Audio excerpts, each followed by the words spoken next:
Hi. I'll see you all on the other side.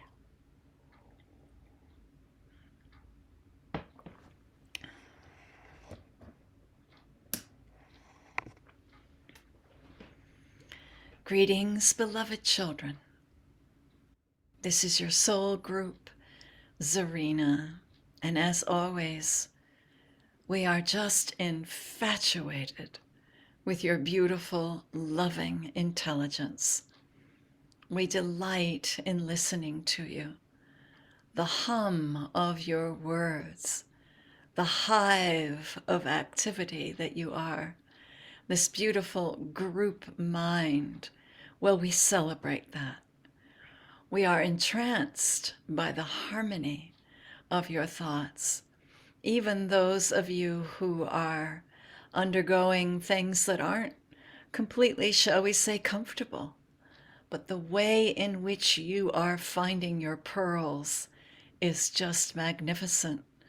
We're so proud to be the representatives of this group energy. And in the name of all the pearls that each and every one of us have been finding over the centuries, over all of our past lives, we are so grateful to bring in our first energy, our first beloved speaker. He came in last week, and his name is Dr. Peebles. We step aside so Dr. Peebles may talk. Yes, good evening. It is my custom to start by saying, Dr. Peebles, can you hear me? And that's a hard habit for me to break. When I worked through my brother Reed, I always began that way. Dr. Peebles, can you hear me? So you'll indulge me if I start with you that way. Dr. Peebles, can you hear me? And of course I know you can. But it was very important to me in those times to know that my voice was being heard, that the energy that I am was indeed registering. I'm delighted to be working through this one, this channel that you call Rev C or Carolyn, whatever you choose to call her, this child of light. I want to share with you something that happened between us that bears significance for the coming tableau of speakers this evening. So when I approached the one that you call Rev C and said, I'd like to work with you, she was taken aback. And she had that thought that I believe she shared with you of, my goodness, why me? And I assured her that the correct answer would be, why not? To which she had a good chuckle. And so, of course, she said yes, that she would be honored and delighted to work with me.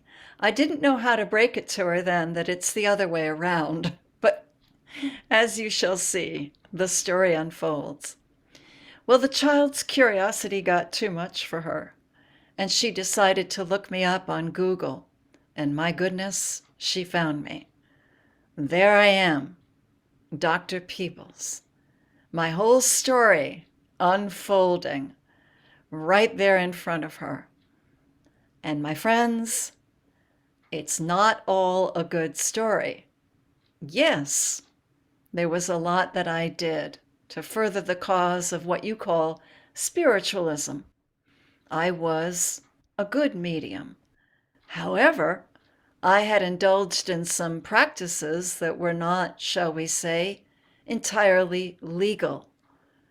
And I hurt some people. And this child read that, and oh my goodness, you could hear the disappointment. I came running. What is it? She pointed at what she was reading. And she apologized to me and said, I'm sorry, but this is disappointing to me. I think I thought you were maybe somebody else. Well, we had a good long talk about that. And she came round and admitted that there were many things in her past life that were, by her estimation, even worse than what I had done. We had a good sharing about how to stay on point and how not to get dragged down into prejudice one way or the other based on what we think we know of another person's life story. The truth is, my friends, that I did some things in my life that were not right. I hurt some people. I was, as you are fond of saying, fully human. And I am also fully divine.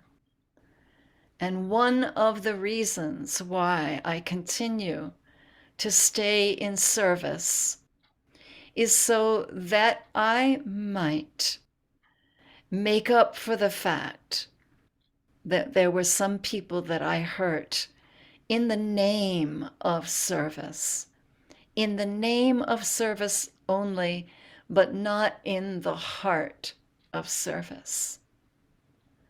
I was so struck listening to you talk about your fatigues and how tired you get in service, and I understand that completely. One of the things I'd like to share with you about service is that it never ends, and I am living proof of that. Even though my physical human life ended, I decided the best thing for my soul, because you see, I had hurt people under the guise of mediumship, that the best thing for my soul would be continue to put myself in service, to continue to help those who are offering their lives in divine mediumship.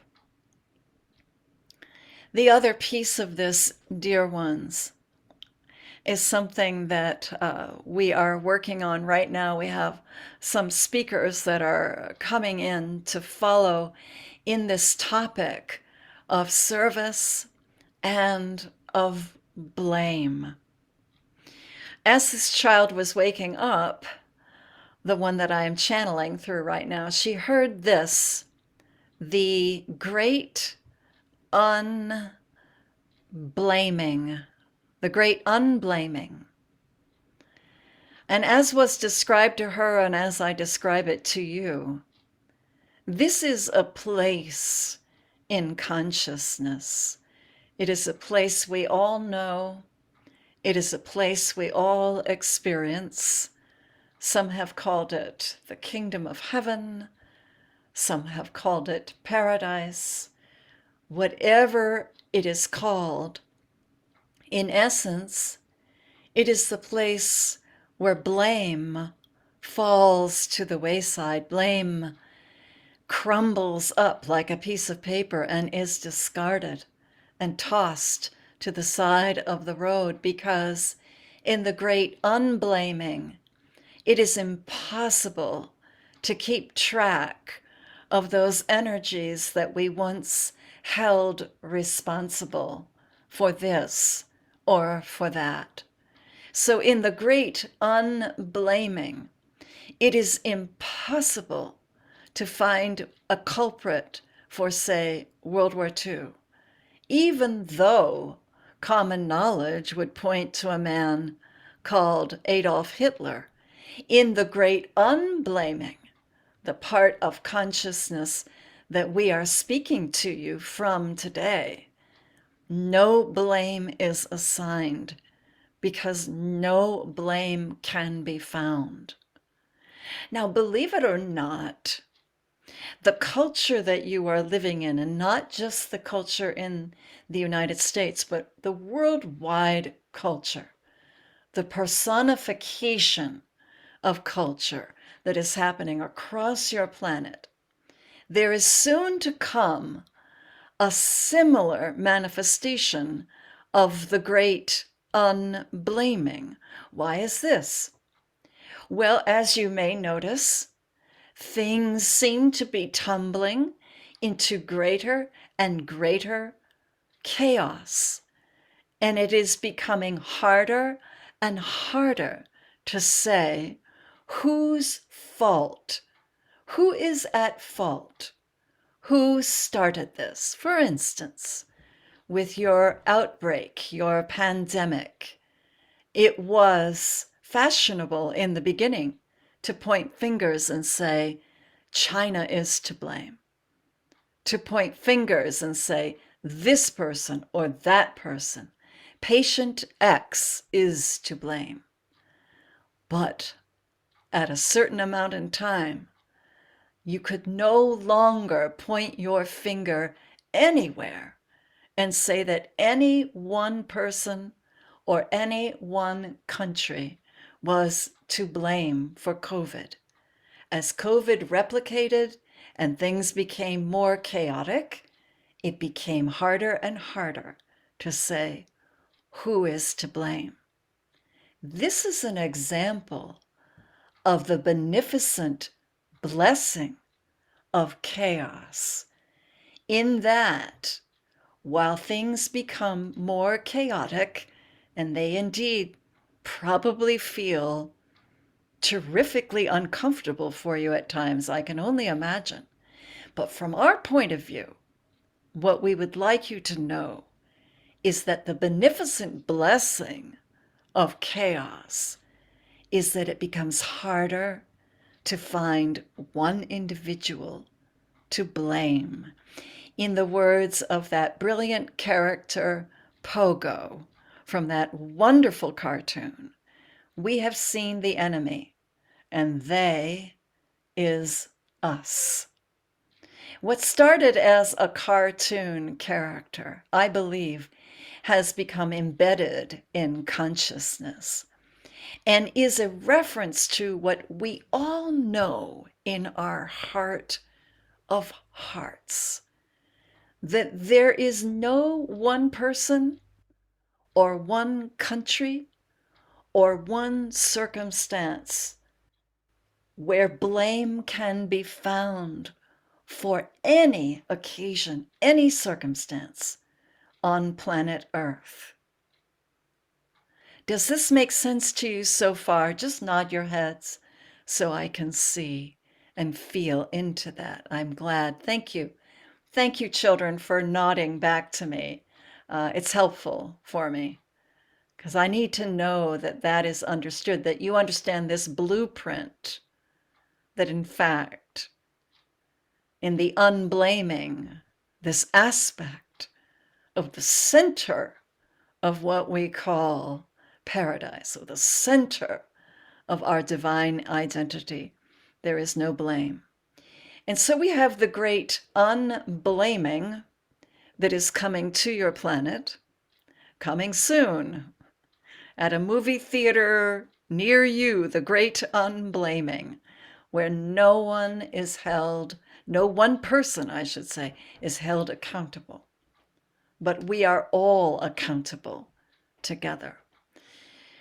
What follows the great unblaming is a period of time we are referring to as the great renaming. The great renaming.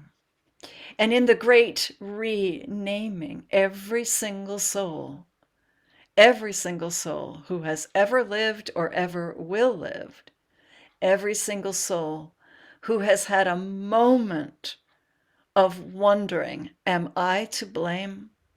Did I do this? Am I the cause of misfortune? Every single soul is released from that paradigm of self-incrimination and self-torture and self-accusation, and given a new name. And that new name is joyful light. And the same is true for any soul who has ever pointed a finger at any other soul and said, you are to blame. J'accuse, you are to blame.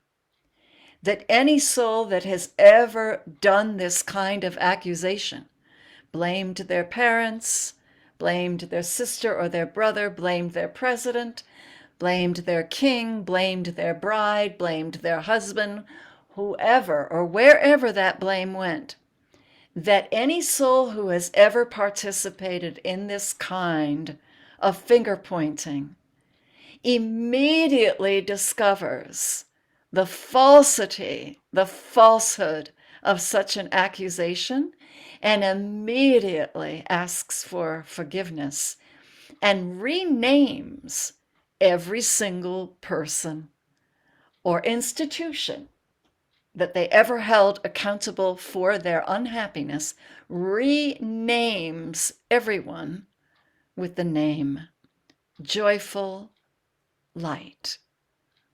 Joyful Light. This is the ascendancy that is coming.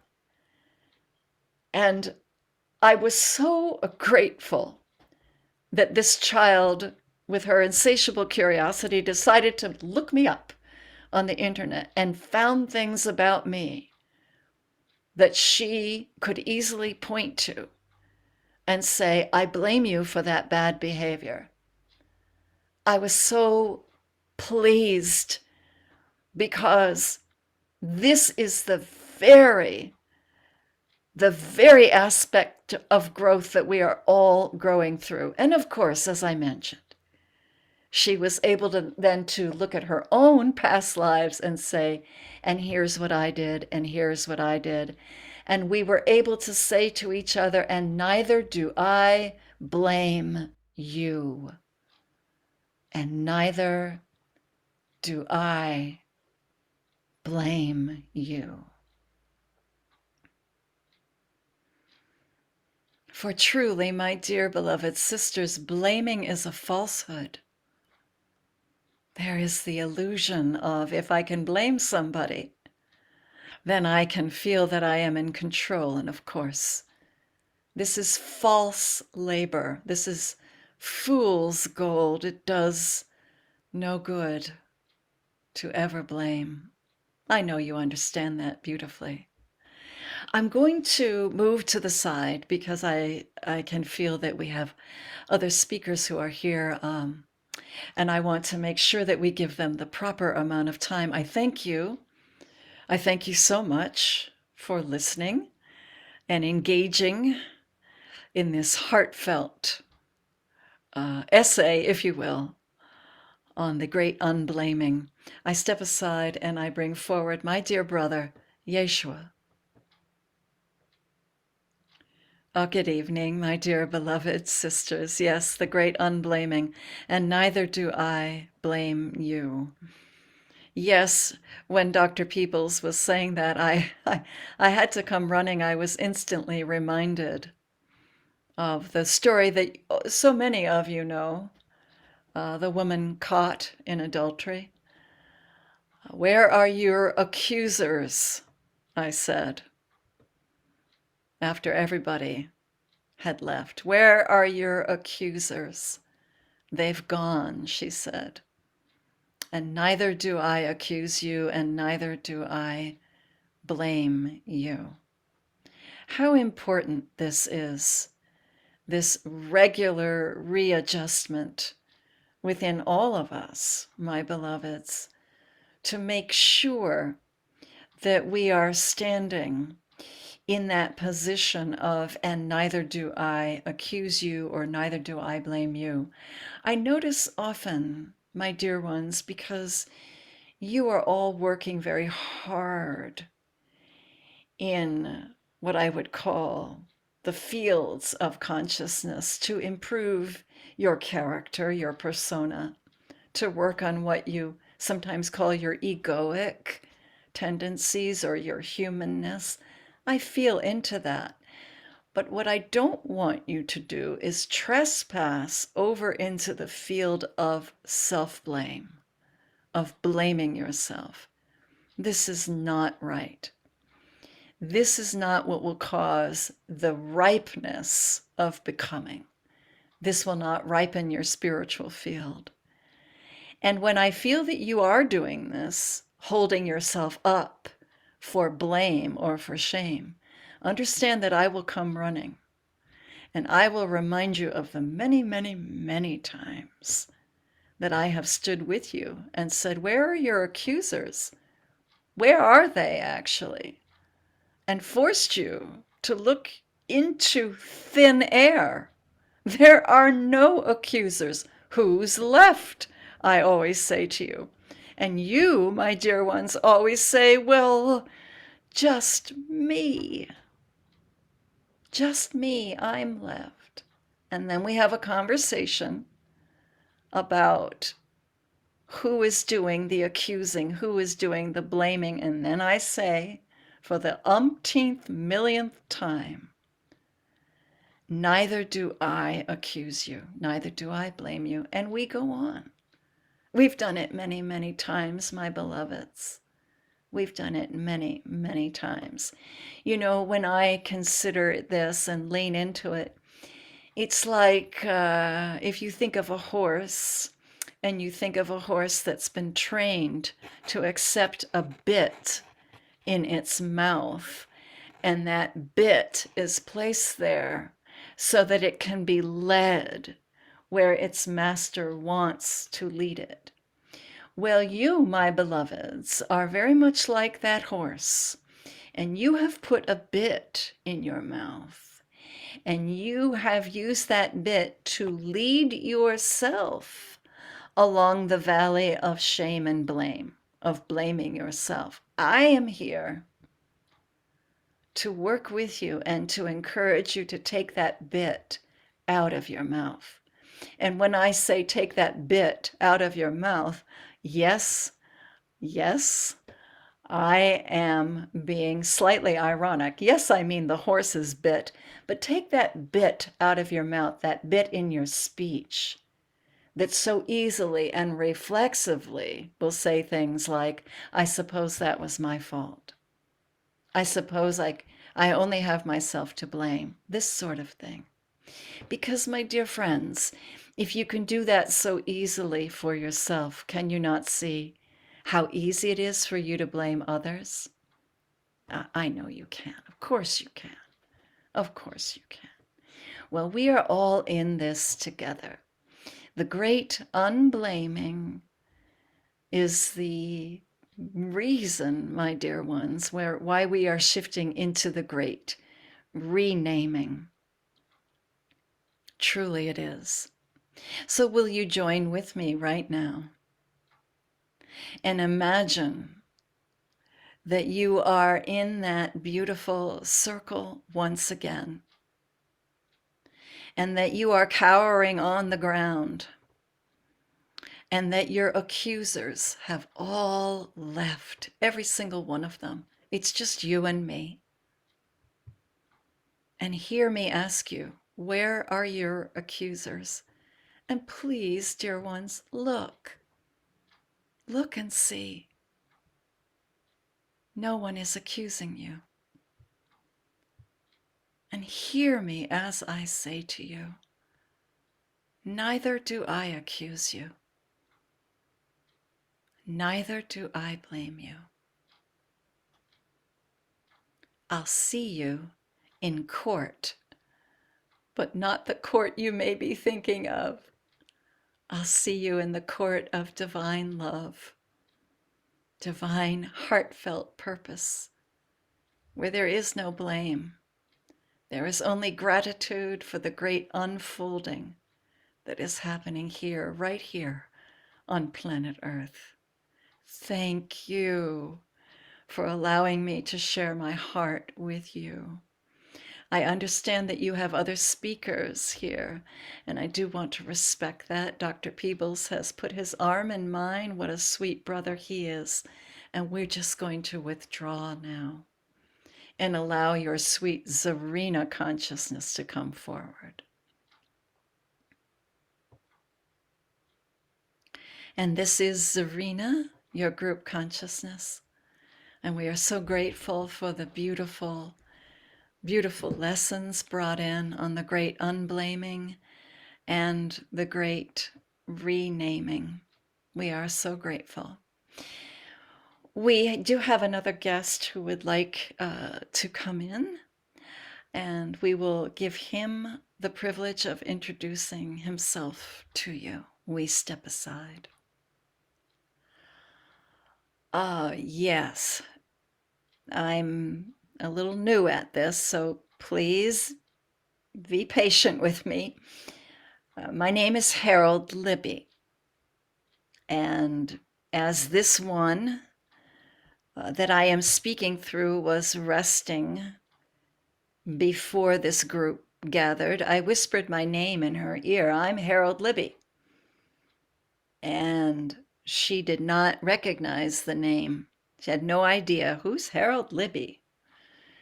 And being insatiably curious, she looked me up on what you call your computer, and there she found that, my goodness, Harold Libby is from Maine, and Harold Libby's family is a relation to her family. So she found an ancestor she didn't know she had.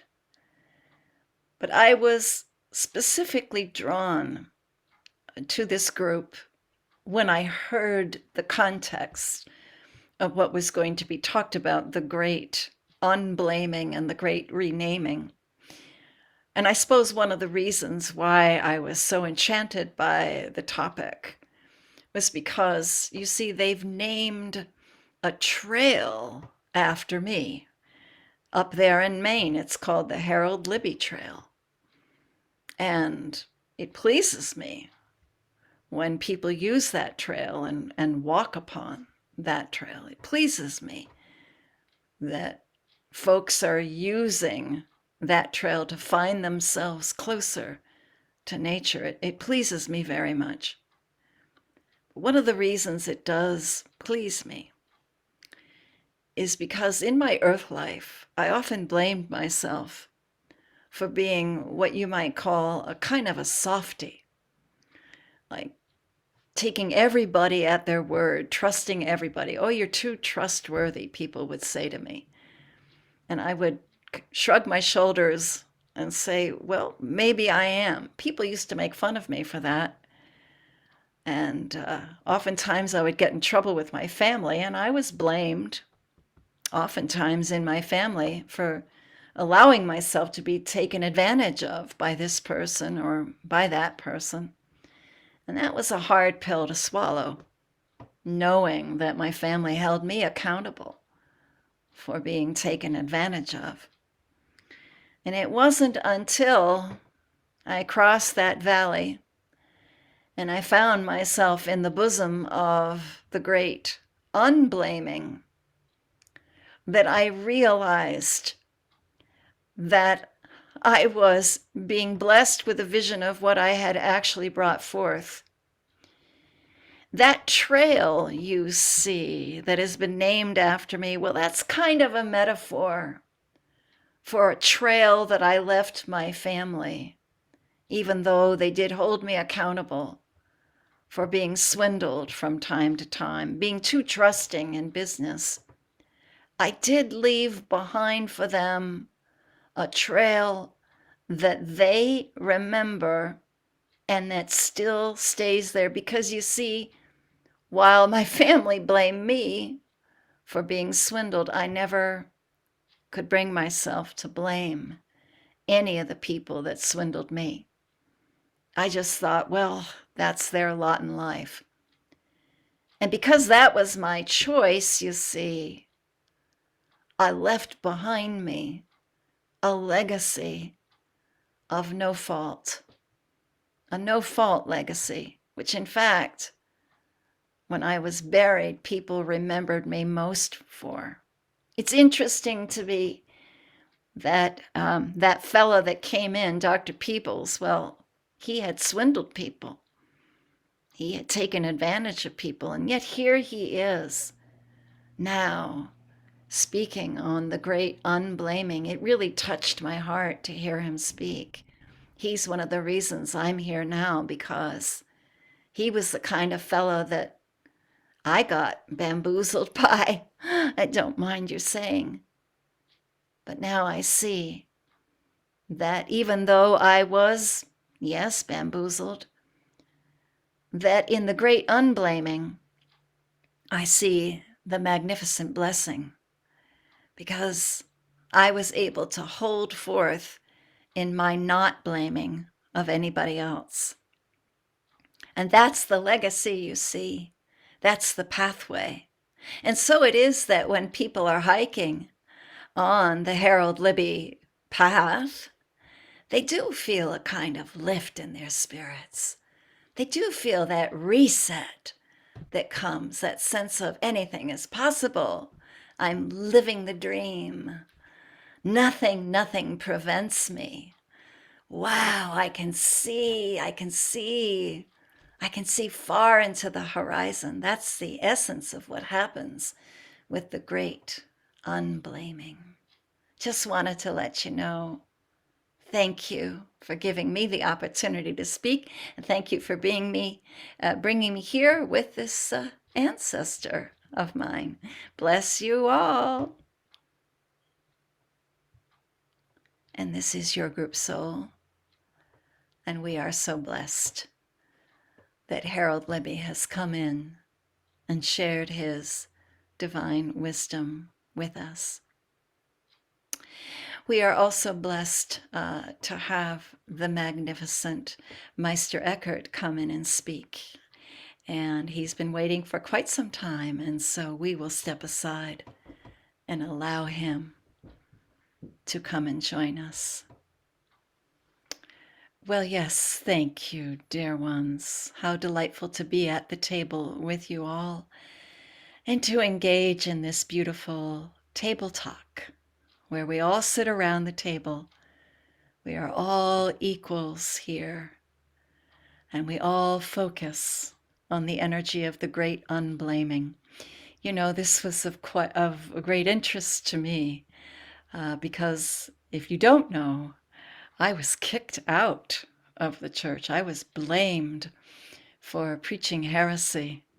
It always sort of amused me because I always thought I was reaching for the purest of spiritual logic. And but there you have it. I was blamed for preaching heresy and polluting the minds of our youth and all that sort of thing. So they kicked me out. But I just continued to work. And even though I use the word confess because that's intrinsic to who I was when I lived on this planet. I do confess that there were times when I felt ashamed. And I wondered, had I slipped? Had I led people astray? Was I to blame? Was I a heretic? Was I a really bad human being? And then I had a visitation one night. The one that you call Mary came and visited me. And I'd like to bring her in right now. And she's going to read you her letter of apology that she read to me on that night when I was so brokenhearted and was feeling so bereft and was so worried that I indeed was to blame for the fall of youth all around me. So without further ado, I'd like to bring in my dear sister and my mother, the one you call the Blessed Mother, Mary. My dear hearts, I'm so glad to be here with you. The beloved Meister Eckhart is remembering the night I came to him with a letter of apology in my hands. It was a vision he received, although I assure him now, and I assured him then, that while it was a vision, it was absolutely real. You see, I was so touched by the fact that he had been made to apologize to the Catholic Church on my behalf, that he was in that position of feeling as though he had to beg for mercy. I was so touched that I wrote him a letter of apology myself. I brought it to him and I read it to him. And I'd like to read it to all of you tonight. So this is a letter I wrote for him, but I've written it to all of you also. For all of you have needed to hear this apology from time to time. My dear beloved children, the dear ones who I feel as I look through the gauze of my apron, the apron of motherhood, my dear beloved ones, I apologize to you. I apologize to you for rushing you spiritually, for urging you onto pathways that have not always been joyful and familiar to you. I apologize to you for all the times in different incarnations when I asked too much of you. In the guise of Isis, when I would ask for sacrifice. In the guise of Demeter, when I would ask for sacrifice. So many times, in so many ways, in so many other names that I have been called, Ishtar, Kuan Yin, the Mother. I have asked for things, thinking it was in your own good, dear ones, and I have pushed you in a way that was not good for you. Now, believe it or not, I hold myself accountable for the programming of guilt. I hold myself accountable because I readily agreed in the beginning, when I was used as goddess energy, that when people were asked to swear their allegiance to me under penalty of death, that I caused that ripple of guilt to come forward. It was unfair of me. It was unkind of me. It was not loving of me. If this does not resonate with the loving mother that you have come to know, then I am glad. My heart is gladdened, but I must say to you, dear ones, that it was not always so with me, that I often pushed my earth children to go too rapidly, too far. I asked them to wear hair shirts. I asked them to go without their meals. I asked them to make incredible sacrifices, to sacrifice their own children in obedience to me. I asked for things that no loving mother should ever ask for. And so when I saw my child, Meister Eckhart, being forced to beg for forgiveness, I realized, oh no, it is I who must ask forgiveness of him. For I was part of an institution, and still am, that encourages shame, encourages blame, encourages guilt, and a belief in sin. Have I progressed from that point of view? Oh, yes, my dears, yes, of course. But the residual effect of a decision I made 50,000 years ago still is in the air. This is what I come forward now to ask all of your forgiveness for. I blamed you. I blamed you for being naughty children. I blamed you for being disobedient. I blamed you for not paying attention.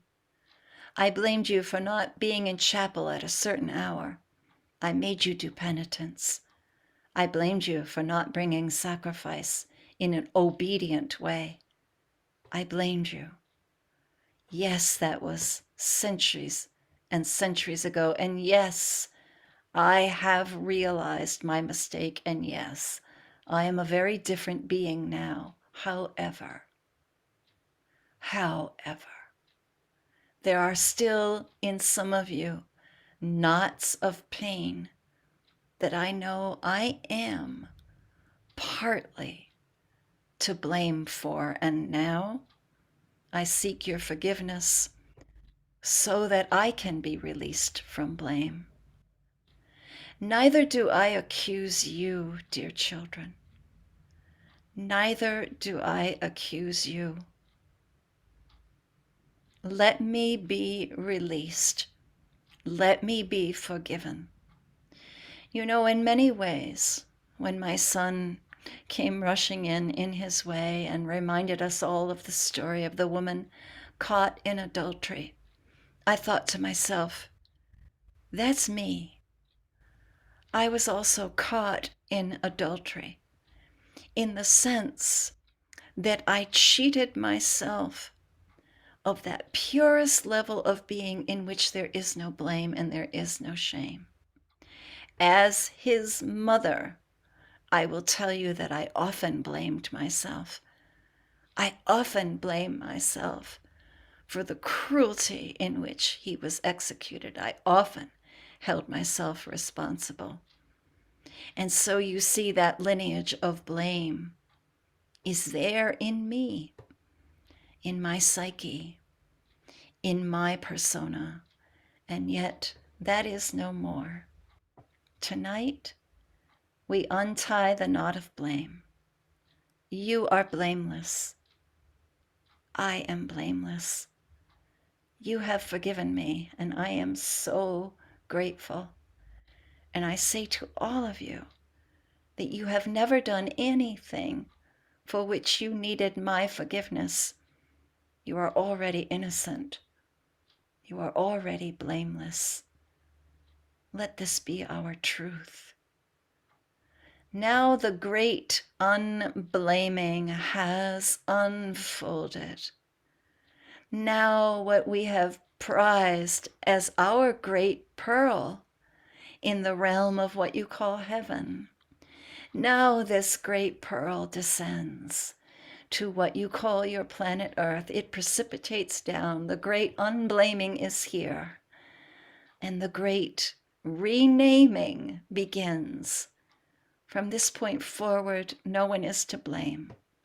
For this point forward, we are all of us, renamed joyful light. For this, I am so deeply grateful. And I bless you. I bless you with every ounce of my being. And I love you, my dear, beloved sisters, one and all. Bless you. This is your group Souls Arena. We're so grateful for the great unblaming. And as we feel into this and we feel that radical peeling away, and as we notice that we are no longer blaming ourselves for anything and we no longer hold anybody else accountable, that we are all blameless together, we are hearing into that joyful noise. The bells are ringing. Our new name comes forth. We stand in this energy of our new name, this joyful light that we are. We stand naked, unashamed, naked and proud, proud of every ounce of our humanity and proud of every ounce of our divinity. This is our pearl of great price.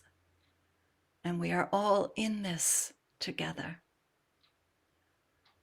We, as your soul guide, your soul consciousness, give great thanks for this occasion for us to celebrate the great unblaming and the great renaming together. Surely, surely, we stand in our beautiful, beautiful, radiant temple where everyone and everything is renamed joyful light. Blessings to you all. Namaste.